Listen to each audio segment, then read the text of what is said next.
Hello, welcome back to the channel. Today, we're diving into something we've all experienced. Crushes. No, that one person who makes your brain totally stop working and your social skills just vanish. Yeah, them. Get ready for 5 psychological facts about crushes. That'll make you say, oh, so that explains a lot. Let's get into it. First up, did you know that when you see your crush, your brain literally reacts like it's on drugs? I'm not kidding. It releases a powerful cocktail of dopamine, oxytocin, and adrenaline. These are the exact same chemicals that make you feel excited, happy, and even a little bit addicted. So that feeling when your heart starts pounding, your palms get all sweaty, and you completely forget how to form a coherent sentence, hey, that's totally normal. It's your brain saying, we might be in danger, but wow, this feels amazing. It's basically your body's way of announcing, congratulations, you've temporarily lost all logical function. Please enjoy the chaos. This chemical rush is what makes the early stages of a crush so intense and exhilarating. It's a natural high, and honestly, it explains why you can't stop thinking about them. A holiday. Your brain is essentially chasing that next hit of the crush chemical. So don't feel bad if you're a little obsessed. Your neurochemistry is mostly to blame. Now for a classic dilemma. Have you ever had a crush on someone who barely seems to notice you exist, and somehow that just makes you like them even more? It's frustrating, right? Well, science says that's a real thing. 2. According to a principle called the scarcity effect, playing hard to get can actually make people seem more valuable and desirable. It triggers a challenge response in our brains. We are hardwired to crave what we think we can't have. So, in a way, your brain is a total drama queen.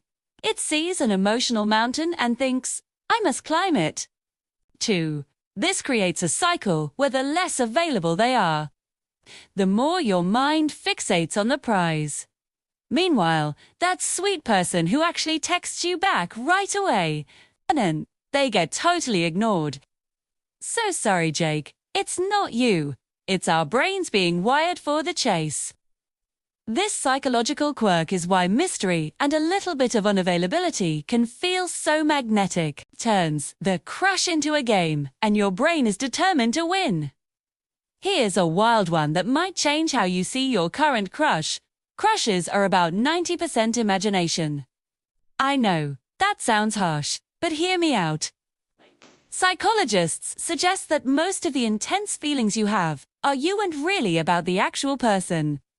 They're about the idea of them that you've created in your head.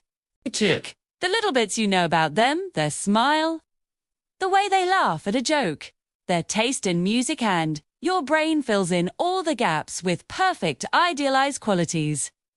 You essentially build a fantasy version of this person, a highlight reel of everything you hope they are. Think of it like your brain is writing fanfiction about them, and you're the main character. This is why, sometimes, when you finally get to know your crush on a deeper level, the fantasy bubble pops, and you're left thinking, oh, never mind. It's a little disappointing, but it's also a relief.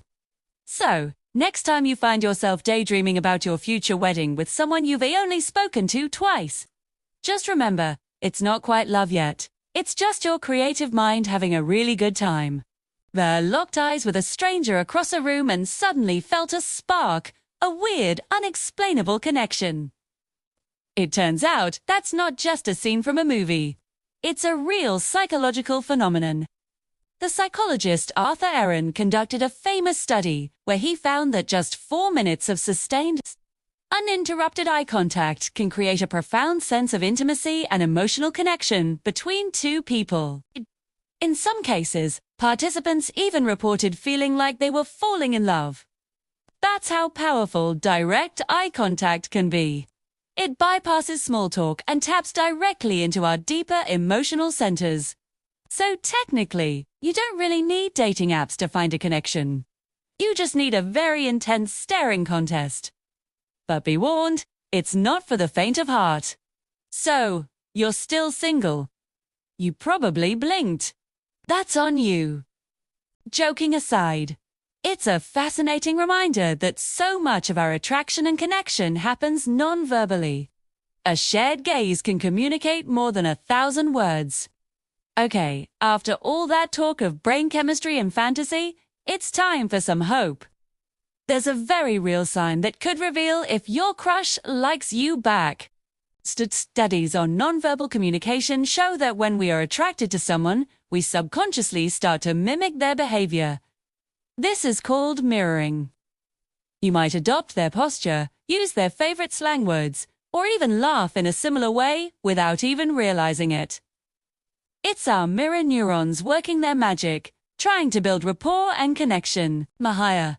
And here's the exciting twist.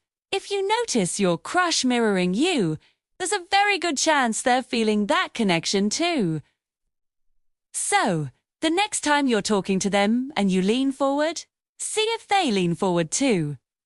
If they start copying your hand gestures or your phrases, don't freak out, it's just their subconscious brain flirting for you.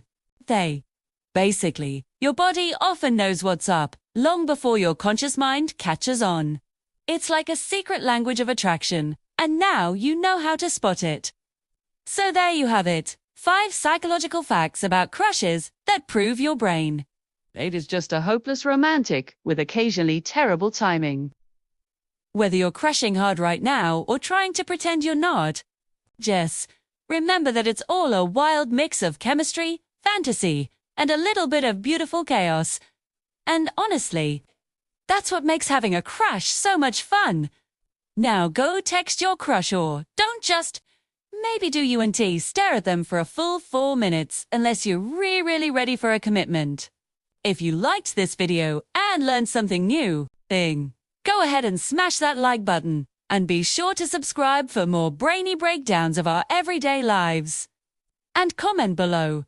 What's the weirdest thing your brain has ever done when you had a crush? I'd love to read your stories. See you next time on Brain Buzz, where psychology gets personal. And just a little bit awkward.